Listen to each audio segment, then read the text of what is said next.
Doctor Mohammad ইউনূসকে ক্ষমতা থেকে সরানোর জন্য কেউ কেউ ঈদের পরে আন্দোলনে নামার ঘোষণা দিয়েছে। কেউ কেউ বলছে যে কোনো মূল্যে ডিসেম্বরের মধ্যেই নির্বাচন দিতে হবে এবং 2025 সালের মধ্যেই নির্বাচন দিয়ে ডক্টর মোহাম্মদ ইউনূসকে বিদায় নিতে হবে।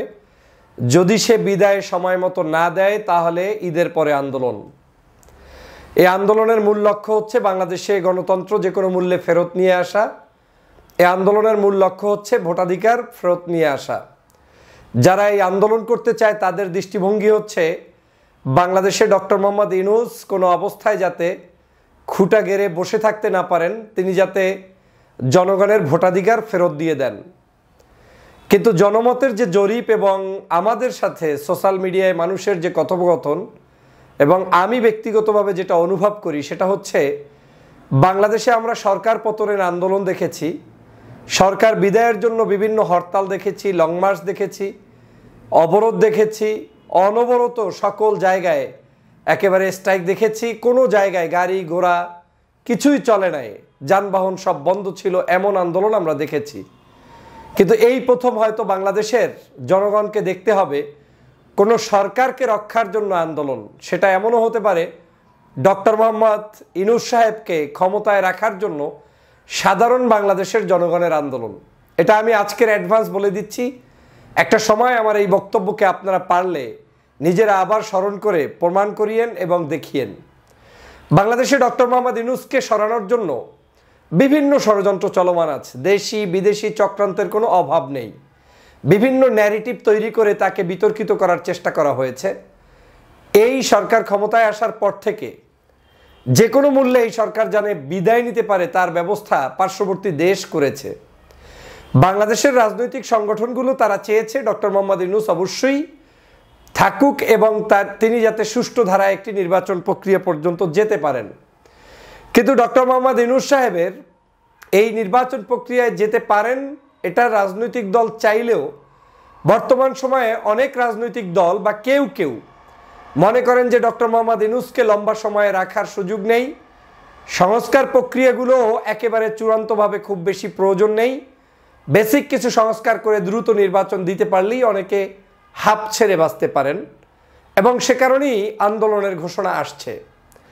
কিন্তু আমি গত কয়েকদিন পর্যন্ত সোশ্যাল মিডিয়া সহ অনলাইনে অফলাইনে মানুষের কথোপকথনে যেটা অনুভব করছি, বাংলাদেশের জনগণ এখন নির্বাচনের চাইতেও তারা খুব বেশি প্রয়োজন বোধ করছেন ডক্টর মোহাম্মদ ইউনূসকে। এ নিয়ে আমি লম্বা একটা ভিডিও দিয়েছিলাম যে লম্বা সময় থাকলে কি কি ঝুঁকি আছে, কি নাই, কি হতে পারে কি না হতে পারে। কিন্তু এর বাহিরেও আজকের বিশ্লেষণটা একটু ব্যতিক্রম এজন্য যে মানুষের আসলে অনুভূতিটা কি, মানুষের কনসেপ্টটা কি।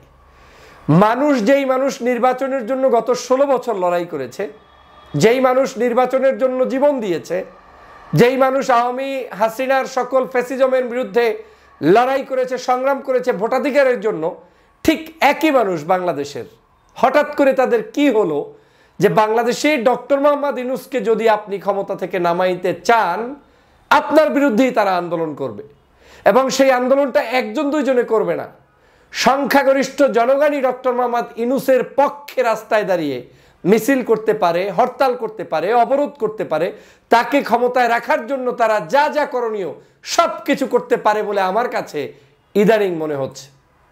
আমরা বিভিন্ন সমাজের যত সোশ্যাল মিডিয়ার প্ল্যাটফর্ম আছে আপনি পুলগুলো যদি তাকান তাদের ওখানে দেখবেন যে আপনি কি দ্রুত নির্বাচন চান, হ্যাঁ অথবা না। ম্যাক্সিমাম মানুষ সেখানে ভোট দিচ্ছে 90%, 98%, 95%, 80% লোক যে না আমরা এখনই ভোট চাই না। তাহলে জনগণ আসলে কি চায় আমাদেরকে সেই পালস বুঝতে হবে। বাংলাদেশের জনগণ আসলে যেটা চায় সেটা হচ্ছে যেই মন্দটা আপনার সামনে আছে তার চেয়ে বেটারমেন্ট চায়। যেমন আওয়ামী লীগ যখন বাংলাদেশে ছিল তখন জনগণের চাহিদা ছিল আওয়ামী লীগকে হটিয়ে যে আসুক, যেভাবে আসুক আমরা তাকেই চাই। জনগণের কোনো ইন্ডিভিজুয়াল চয়েস নাই যে আমি বিএনপিকে চাই, আমি জামাতকে চাই, আমি ডক্টর মোহাম্মদ ইউনূসকে চাই, আমি অন্য কাউকে চাই না। জনগণের চয়েস হচ্ছে আওয়ামী লীগ এত বড় ফ্যাসিস্ট ছিল, বাংলাদেশের মানুষের উপরে এত নিপীড়ন করেছে, জুলুম করেছে, অত্যাচার করেছে, ওই সময় যারাই মাঠে গোল দিতে পেরেছে জনগণ তাদেরকে অ্যাকসেপ্ট করতে শিখে গিয়েছে। যেমন আজকের যদি আওয়ামী লীগের এই পতনটা কোনো একটি রাজনৈতিক দলের সরাসরি ডাইরেক্ট ইন্ধনে কোনো একজন ব্যক্তির ক্রেডিটে হতো, জনগণ তিনি যা বলতেন সেই কথাই শুনতেন। কিন্তু এই আন্দোলনটা যেহেতু একটু ভিন্ন রোডম্যাপে হয়েছে, যদিও সকল রাজনৈতিক দলের সংগঠনের ব্যাকআপ রয়েছে, সাহায্য রয়েছে, সব ঠিক আছে, কিন্তু ফরম্যাটটা ভিন্ন হয়ে গিয়েছে। ছাত্র জনতার বিপ্লব হয়েছে, সবাই মিলে একটি সংমিশ্রিত পদ্ধতিতে এটা আবিষ্কার হয়েছে এবং এটা ইতিহাসের পাতায় নতুন হিস্ট্রি হিসেবে লিখিত থাকবে। এটার পূর্বের কারোর সাথে মিল থাকবে না। এই আন্দোলনের প্যাটার্নটা 53 বছরে কোনোদিন হয়নি।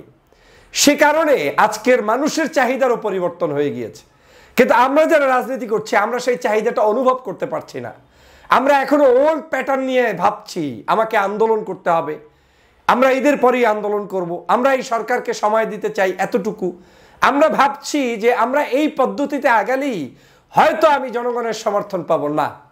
জনগণ আমাদের এই সকল থ্রেট, এই সকল আজগুবি বিভিন্ন মন্তব্য বক্তব্য এগুলো সমর্থন করে না। হ্যাঁ, কিছু মানুষ আপনার সামনে বসে করছে, যেই মানুষগুলোর গ্রাউন্ডে কোনো পিপল নাই, যেই মানুষগুলো হয়তো আপনার কাছে চাঁদাবাজির জন্য, সন্ত্রাসীর জন্য, বিশেষ কিছু পাওয়ার জন্য, বিশেষ লোভ লালসার জন্য তারা লড়াই করছে, সংগ্রাম করছে। একটা সময় সে এমপি হবে, মন্ত্রী হবে, কমিশনার হবে, বিভিন্ন পোস্টে নিয়োগ পাবে, এই কিছু মানুষ।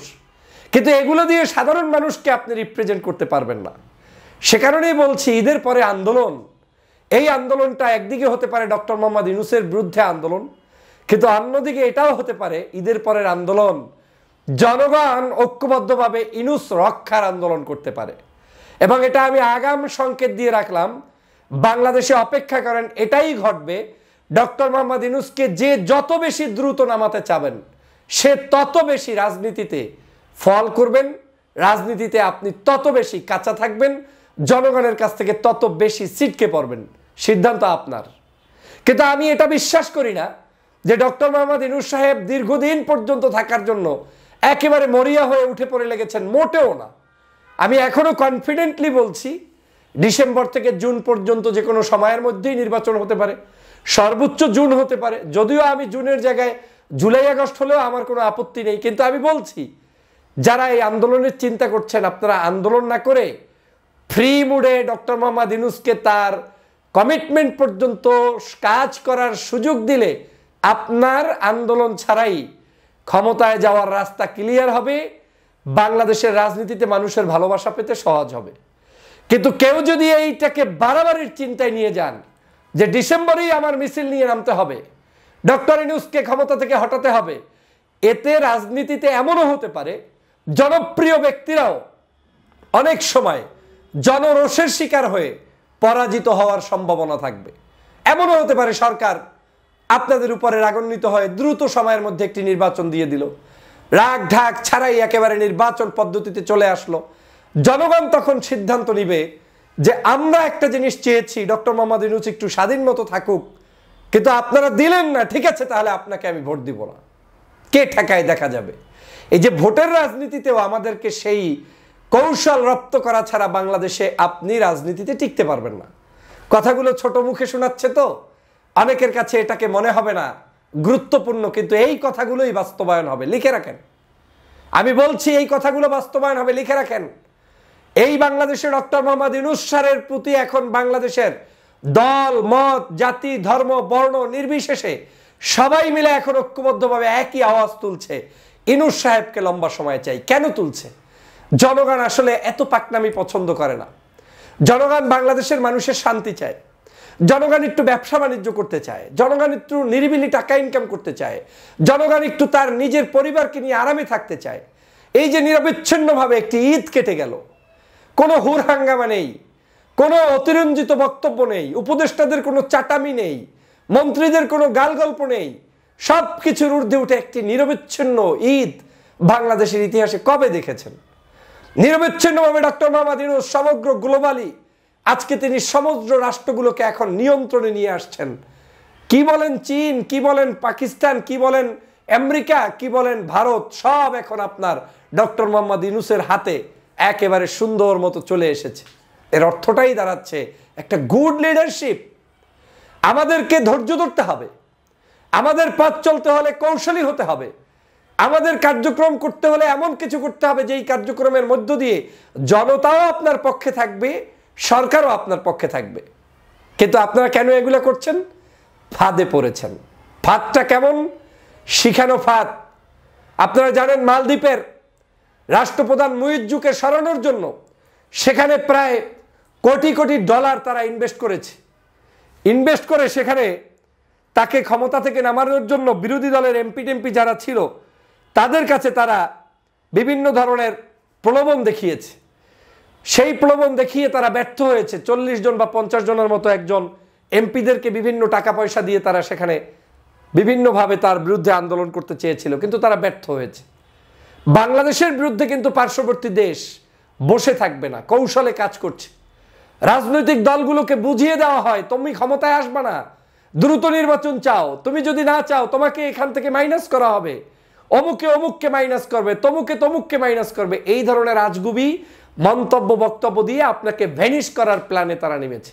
এবং এমনও হতে পারে বিশেষ কিছু ব্যক্তিকে, বিশেষ না, টার্গেট ভিত্তিক কিছু মানুষকে অবশ্যই অঢেল টাকা পয়সা দিবে।